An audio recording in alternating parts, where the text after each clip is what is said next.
كان نفسي من زمان اشم ريحه المسك. هيني شميتها والله العظيم. لا توصف. طلع يا شباب، طلع. هذا الشهيد له يومين تحت الاطفال. الشهيد عبد الله ربيع السحوين. تشهد من رائحة الأموات إلا هذا الشهيد أصبح مزارا للناس من رائحة المسك. نزله كان؟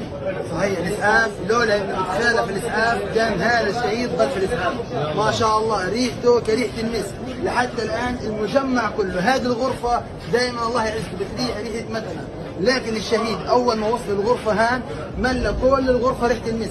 هاي الشباب زي ما أنتم شايفين قاعدين بيجوا لسه عشان يشموا. يا جماعة الخير، لأول مرة في حياتي أشم رائحة المسك. يعني دائما احنا بنسمع الشهداء ورائحة المسك تفوح من دماء الشهداء ومن أجساد الشهداء، بس ما عمري شميت ريحة المسك. لأول مرة في حياتي أشم ريحة المسك من الشهيد ربيع.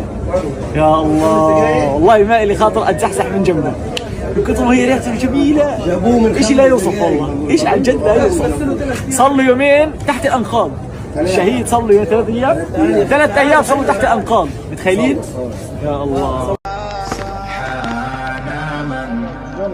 شايفه هاي شايف اللي بده يضوي قاعد جوا